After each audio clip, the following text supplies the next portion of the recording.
Moscow Beijing का भारी है।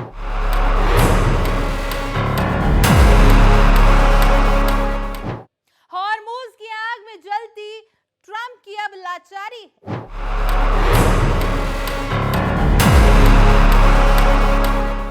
सऊदी ने भी हाथ झटके, अब ईरान की ही बारी है।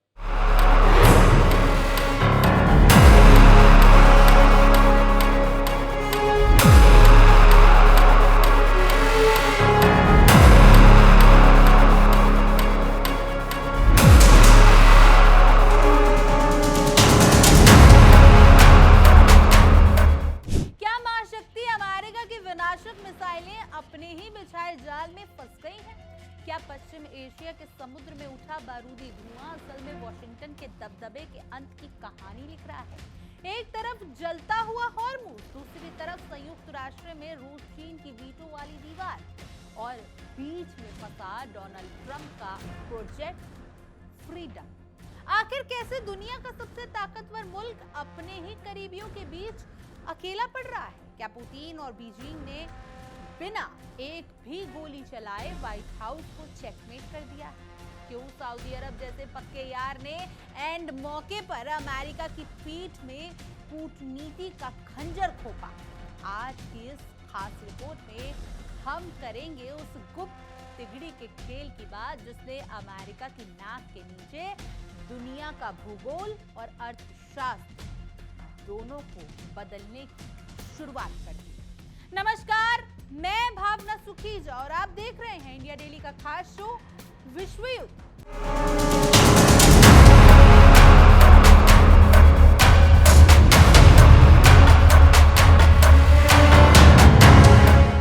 जब पश्चिम एशिया की धरती अमेरिकी मिसाइलों की गड़गड़ाहट और ईरान के जवाबी धमाकों से दहल रही थी, तब बीजिंग और मॉस्को के सत्ता गलियारों में एक खामोश संतुष्टि पसरी हुई थी।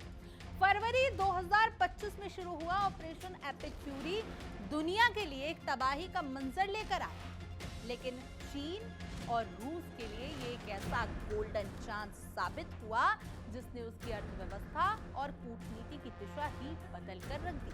इसे महज इत्तेफाक नहीं कहा जा सकता, क्योंकि जिस वक्त अमेरिका अपने दशकों पुराने दुश्मन ईरान को घुटने पर लाने के लिए अपनी पूरी सैन्य ताकत झोंक रहा था, उसी वक्त पुतिन और जिनपिंग वैश्विक विसात पर तय और मार्च का वो खेल खेल रहे थे जिसने वॉशिंगटन के दबदबे को सीधी चुनौती दे डाली। इस महासंग्राम की नींव तब पड़ी जब सत्ता संभालते ही ट्रंप ने ईरान पर मैक्सिमम प्रेशर की नीति लागू कर दी, जिसका एकमात्र मकसद ईरान के तेल निर्यात को शून्य करना था। लेकिन युद्ध की आग ने जब हॉर्मुज जलडमरू मध्य को बंद किया तो पासा पलट गया। दुनिया के 20% तेल और भारी मात्रा में एलएनजी का रास्ता रुकते ही कच्चे तेल की कीमतें 126 डॉलर प्रति बैरल के पार निकल गई। यही से चीन का वो शैडो गेम शुरू हुआ जिसने अमेरिकी प्रतिबंधों को काफी शेर बना दिया। चीन ने प्रतिबंधों की परवाह न करते हुए ईरान से 90% तक तेल की खरीद जारी रखी। शैडो फ्लीट यानी काले धंधे में शामिल उन जहाजों के जरिए जो समुद्र में अपनी लोकेशन छिपाकर मलेशियाई तेल के नाम पर चीनी बंदरगाह तक पहुंच रहे थे। चीन ने न केवल अपनी ऊर्जा सुरक्षा सुनिश्चित की बल्कि अंतर्राष्ट्रीय बाजार से 6 से 7 डॉलर प्रति बैरल सस्ता तेल खरीदकर अरबों डॉलर बचाए। चीन और ईरान के इस गठबंधन ने सिर्फ तेल ही नहीं खरीदा बल्कि अमेरिकी डॉलर की बादशाहत पर भी करारी चोट की। एक रिपोर्ट गवाह है कि इस संकट के दौरान डॉलर को दरकिनार कर सेंट्रल बैंक डिजिटल करेंसी के जरिए युआन में करीब 55 अरब डॉलर का लेन देन किया। ये डी डॉलराइजेशन की दिशा में एक ऐसा कदम था जिसने बीजिंग को एक स्थिर वैश्विक शक्ति के रूप में स्थापित कर दिया। वहीं दूसरी तरफ अमेरिका जब मिडल ईस्ट के दलदल में फंसा था, तब इंडो पैसिफिक क्षेत्र में उसकी पकड़ ढीली होने लगी। दक्षिण चीन सागर में अमेरिकी गश्ती उड़ानों में 30% की गिरावट ने चीन को अपने विस्तारवादी एजेंडे को आगे बढ़ाने का खुला मैदान दे दिया। रूसी खेमे की बात करें तो पुतिन के लिए ये युद्ध किसी लॉटरी से कम नहीं है। हॉर्मुज संकट के कारण रूसी यूराल्स क्रूड की कीमत जो कभी 45 से $50 थी, वो रातों रात $90 प्रति बैरल तक पहुंच गई। एक रिपोर्ट की माने तो इन तनाव ने रूस की तिजोरी में $151 तक का अतिरिक्त राजस्व भर दिया, जो उसके पूरे साल के राजकोषीय घाटे को भरने के लिए काफी। स्थिति ये हो गई कि खुद अमेरिका को तेल की कीमतों को काबू करने के लिए रूसी तेल पर से अस्थायी प्रतिबंध हटाने पड़ गए। रूस ने इस मौके का फायदा उठाते हुए प्रतिदिन $150 बिलियन की अतिरिक्त कमाई की, जिससे यूक्रेन युद्ध के बीच उसकी आर्थिक कमर फिर से मजबूत हो गई। ये त्रिकोण यानी चीन, रूस और ईरान भले ही किसी औपचारिक संधि में ना बंधे, लेकिन इनके हित एक दूसरे के पूरक बन चुके। ईरान ने जहां रूस को यूक्रेन के खिलाफ शहीद ड्रोन और फतेह 110 मिसाइलें दी, वहीं रूस ने बदले में ईरान को Su-35 लड़ाकू विमान और S-400 जैसी अभेद सुरक्षा प्रणाली देने का वादा कर दिया। खुफिया जानकारी का आदान प्रदान इस हद तक था कि कहा जाता है कि अमेरिकी ठिकानों पर ईरान के सटीक हमलों के पीछे रूसी सैटेलाइट इमेजिनरी का हाथ था।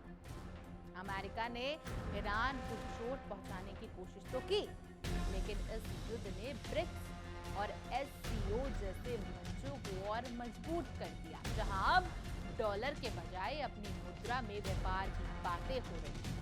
वैश्विक विदेशी मुद्रा भंडार में डॉलर की गिरती हिस्सेदारी और युआन का बढ़ता ग्राफ इस बात का प्रमाण है कि पश्चिम एशिया की इस आग ने रूस और चीन के लिए नई ऊंचाइयों का रास्ता साफ कर दिया। इस भू राजनीतिक विसात पर सबसे गहरा प्रहार अमेरिका की उस प्रतिबंध व्यवस्था पर हुआ जिसे वो अपना सबसे घातक हथियार मानता है।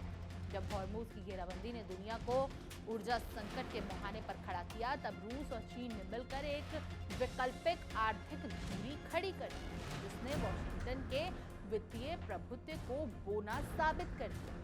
रूस ने जहां तेल की आसमान छूती कीमतों से मिले अतिरिक्त राजस्व को अपनी युद्ध मशीनरी की धार देने के लिए इस्तेमाल किया, वहीं चीन ने डिजिटल युआन के जरिए अरबों डॉलर का व्यापार कर ये दिखा दिया कि अब वैश्विक अर्थव्यवस्था के लिए डॉलर की अनिवार्यता खत्म होती जा रही है। अमेरिका के लिए स्थिति दोहरी मार जैसी, क्योंकि एक तरफ वो मध्य पूर्व के सैन्य मोर्चे पर अपने संसाधन झोंकता रहा, तो दूसरी तरफ उसकी अपनी अर्थव्यवस्था महंगाई और ईंधन की किल्लत से जूझती रही, जबकि उसके कट्टर प्रतिद्वंदी इस अस्थिरता की मलाई खाते रहे।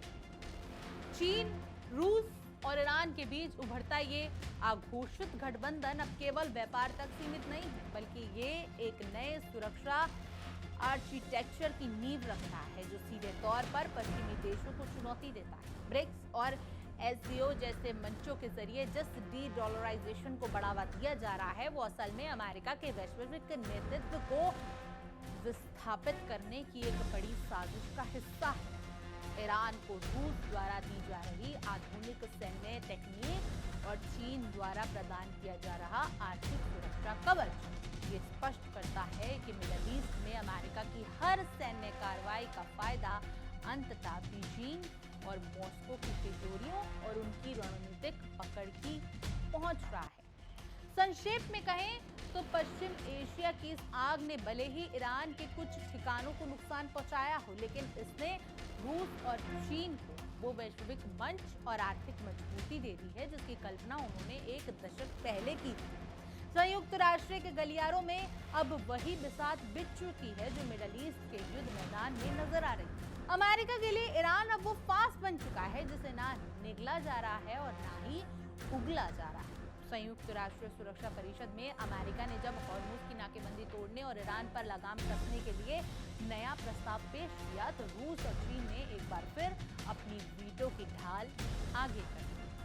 वॉशिंगटन की हर उस कोशिश पर पानी फेर दिया गया जिसका मकसद ईरान को अंतर्राष्ट्रीय स्तर पर अलग थलग करने का था। अमेरिका और बहरीन द्वारा तैयार इस प्रस्ताव को भले ही सऊदी अरब और UAE जैसे खाड़ी देशों का समर्थन हासिल हो, लेकिन मॉस्को और बीजिंग दो चुप कह दिया कि वो ईरान के खिलाफ किसी भी पक्षपातपूर्ण कार्रवाई को बर्दाश्त करेंगे ही नहीं। रूस और चीन का ये कड़ा रुख अमेरिका के लिए हॉर्मूज जलडमरू मध्य को दोबारा खोलने का एक अधूरा सपना बना सकता है।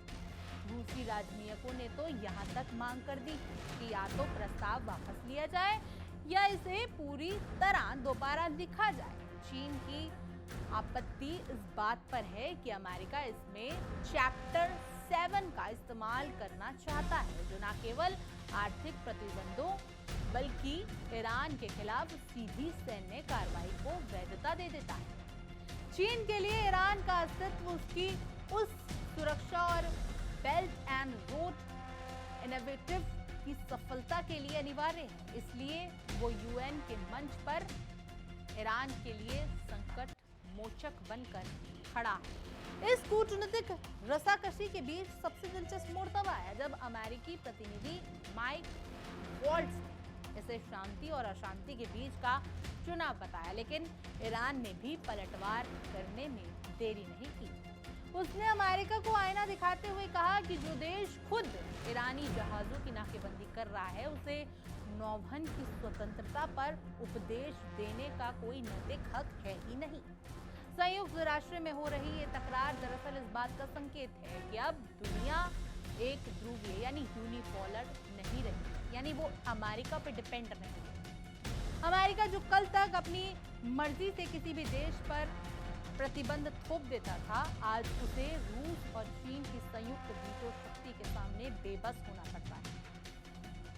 अगले हफ्ते जब अमेरिकी राष्ट्रपति डोनाल्ड ट्रंप चीन की यात्रा पर होंगे, तब उनके एजेंडे में ईरान युद्ध सबसे ऊपर होगा। लेकिन जमीन पर हकीकत यह है कि जब तक रूस और चीन का समर्थन ईरान के पीछे है, तब तक अमेरिका के लिए सैन्य जीत के मायने बेमानी है। एक तरफ युद्ध विराम की खबरें तैर रही हैं, तो दूसरी तरफ समुद्र में बिछी बारूदी सुरंगें और हॉर्मूज पर ईरान का सख्त नियंत्रण अमेरिका की महाशक्ति वाली छवि को चुनौती दे रहा है। रूस और चीन ने ये साफ कर दिया है कि वो ईरान को गिरने नहीं देगा, क्योंकि ईरान का गिरता मिडल ईस्ट में अमेरिकी वर्चस्व की वापसी होगी, जिससे मॉस्को और बीजिंग किसी भी कीमत पर स्वीकार करने के लिए तैयार है ही नहीं। अमेरिकी रणनीति को सबसे करारा झटका तब लगा जब उसके सबसे भरोसेमंद समझे जाने वाले पुराने साथी सऊदी अरब ने प्रोजेक्ट फ्रीडम के सामने दीवार खड़ी कर दी। राष्ट्रपति ट्रंप ने जिस तामझाम के साथ हॉर्मूज जलडमरू मध्य को बलपूर्वक खोलने के लिए इस सैन्य मिशन का आगाज किया था, वो महज 36 घंटों के अंदर ही ढेर हो गया। ट्रंप ने भले ही सार्वजनिक मंचों पर इसका ठीकरा पाकिस्तान और अन्य देशों के मध्यस्थता की अपील पर फोड़ने की कोशिश की, लेकिन हकीकत ये थी कि रियाद ने वॉशिंगटन की दादागिरी के आगे झुकने से साफ इंकार कर दिया। सऊदी अरब ने न केवल अपने राजनीतिक प्रिंस सुल्तान एयरबेस से अमेरिकी लड़ाकू विमानों की उड़ानों पर रोक लगा दी, बल्कि अपने हवाई क्षेत्र के इस्तेमाल की अनुमति देने से भी मना कर दिया। बिना क्षेत्रीय सहयोग के अमेरिका का ये महत्वाकांक्षी मिशन शुरू होने से पहले ही तकनीकी रूप से बंद हो गया। सऊदी अरब का ये कड़ा रुख इस बात का पुख्ता प्रमाण है कि अब खाड़ी देश अमेरिका के युद्धों में बिना सोचे समझे मोहरा बनने को तैयार नहीं है। क्राउन प्रिंस मोहम्मद बिन सलमान और ट्रंप के बीच हुई लंबी फोन कॉल के बेनतीजा रहने का सीधा अर्थ ये है कि मिडल ईस्ट की सत्ता का संतुलन अब वॉशिंगटन के हाथ से फिसल चुका है। सऊदी अरब को ये बाखूबी समझ आ रहा है कि ईरान के साथ सीधा सैन्य टकराव उसके अपने विजन 2030 और आर्थिक स्थिरता के लिए आत्मघाती साबित होगा। रूस और चीन के बढ़ते कूटनीतिक प्रभाव के बीच रियाद ने अपनी विदेश नीति को स्वतंत्र रखना शुरू कर दिया है, जिससे अमेरिका का वो दौर खत्म होता दिख रहा है जहां एक आदेश पर पूरा अरब जगत युद्ध की आग में कूद पड़ता था। खैर, आप इसी मुद्दे पर देखिए हमारे सहयोगी विवेक चांदलिया की ये खास पेशकश। दशकों पुराना भरोसा कांच की तरह चकनाचूर हो रहा है। सऊदी ने हड़काते हुए दो टूक कह दिया, हमारा एयर स्पेस अमेरिका के लिए बंद है। कतर, कुवैत, बहरीन भी नाराज नजर आ रहे हैं। साफ नजर आ रहा है कि अमेरिकी बेसों का इस्तेमाल सिर्फ रक्षा के लिए होगा, ट्रंप के सनकीपन हमलों के लिए नहीं होगा। और खाड़ी देशों का अब अमेरिका पर रत्ती भर भी भरोसा नहीं रह गया। यह बात मैं आपको लगातार बता रहा हूं और अब उसके परिणाम भी आमने सामने दिखने लग गए हैं। अमेरिका ने सुरक्षा का भरोसा तो बहुत दिया, लेकिन जब ईरान ने मारना शुरू किया तो अमेरिका दूर दूर तक नजर नहीं आया। बड़े से बड़े एयर डिफेंस सिस्टम फेल हो गए, अमेरिकी सेना नाकाम हो गई। यानी डोनाल्ड ट्रंप ने दोस्ती का वो वादा नहीं निभाया जो अब तक वो मिडिल ईस्ट के देशों से करते आ रहे थे, और उल्टा ट्रंप के सनकपन की वजह से ईरानी हमलों में खाड़ी देशों को भारी नुकसान झेलना पड़ा। मौजूदा आलम यह है कि कोई भी ट्रंप की बात सुनने को तैयार नहीं। ये देश अपनी सुरक्षा का कवच खुद तैयार कर रहे हैं। अमेरिका को इनकार कर रहे हैं कि आप हमारे एयर स्पेस का इस्तेमाल नहीं करेंगे, आप हमारी जमीन पर आपके बेस का भी इस्तेमाल नहीं कर सकते हैं। यानी हथियारों और सुरक्षा के लिए अमेरिका पर जो भरोसा बना हुआ था मिडिल ईस्ट के देशों का, वो अब चूर चूर हो रहा है। जब खाड़ी देशों को यह लगा कि मुसीबत के वक्त में अमेरिका है ही नहीं, तो फिर अमेरिका की जरूरत किसे है? क्या मिडिल ईस्ट के पास पैसों की कोई कमी है? क्या वो किसी और देश से हथियार नहीं ले सकते हैं? क्या वो रूस चीन से साझेदारी नहीं कर सकते हैं? जाहिर सी बात है, मिडिल ईस्ट में अमेरिका का अब वक्त खत्म हो रहा है। खाड़ी के देशों में अमेरिका का सूर्यास्त होने वाला है, यानी अमेरिका का बोरिया बिस्तर बंधने वाला है। करेंगे आज इसी मुद्दे पर सबसे बड़ी चर्चा मेहमानों के सबसे बड़े पैनल के साथ।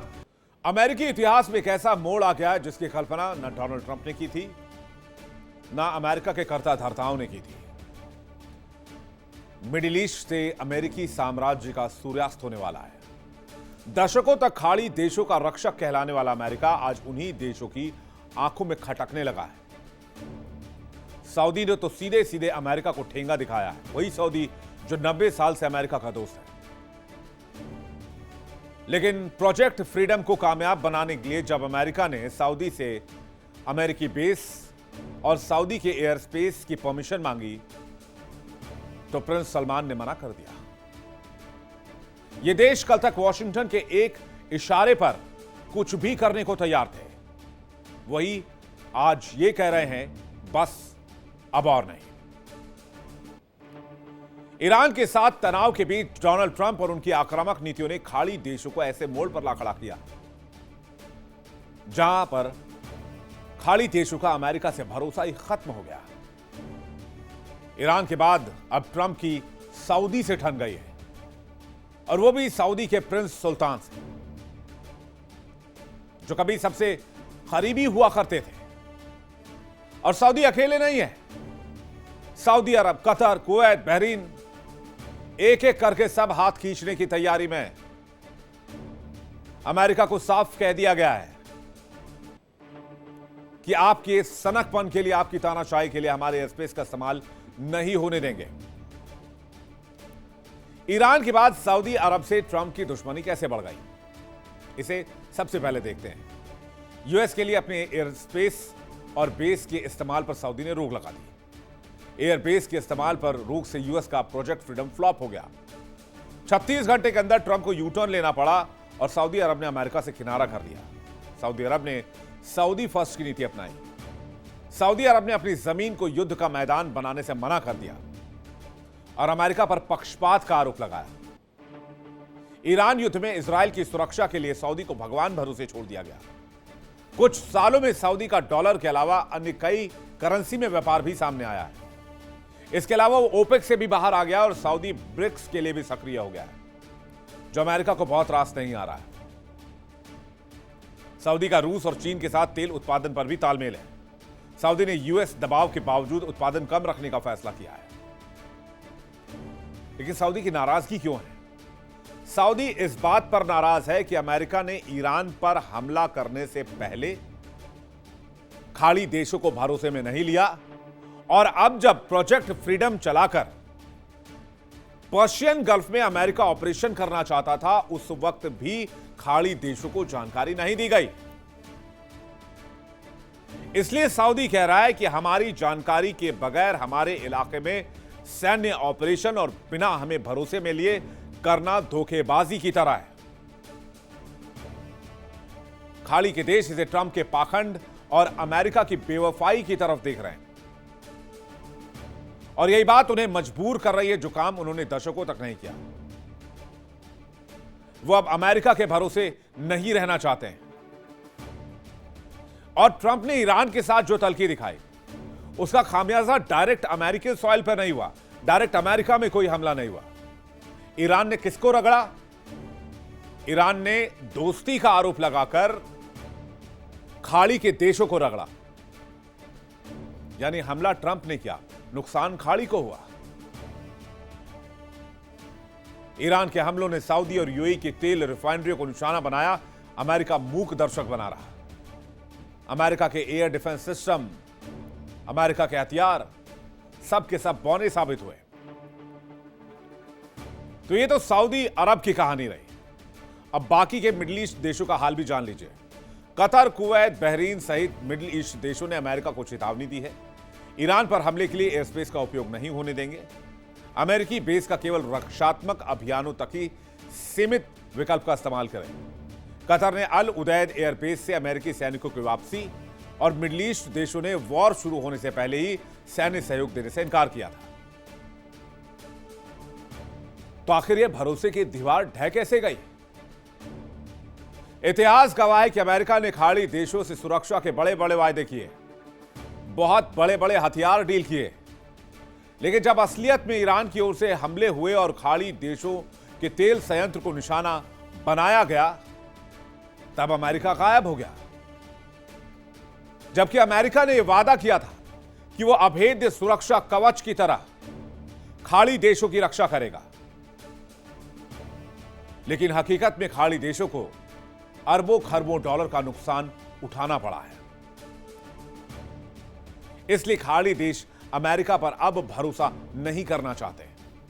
इस ऐतिहासिक विफलता ने मॉस्को और बीजिंग के उस नैरेटिव को वैश्विक स्तर पर सच साबित कर दिया है कि अमेरिका अब एक कमजोर होती महाशक्ति है।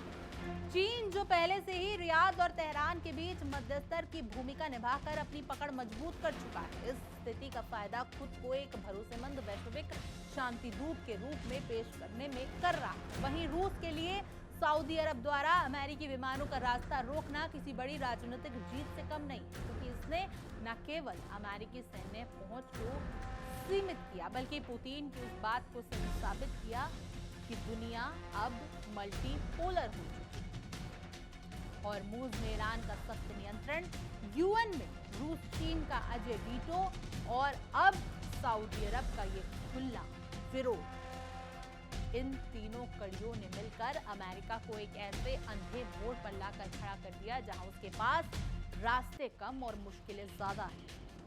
प्रोजेक्ट फ्रीडम का फेल होना केवल एक सैन्य नाकामी नहीं, बल्कि एक युग का अंत है। यह स्पष्ट संदेश है कि मिडल ईस्ट में अब अमेरिका की मर्जी नहीं चलेगी और इस पूरे इलाके की चाबी अब धीरे धीरे रूस और चीन के उन हाथों में जा रही है जो बिना गोली चलाए अमेरिका को इस महाशक्ति की होड़ के पीछे ढकेल।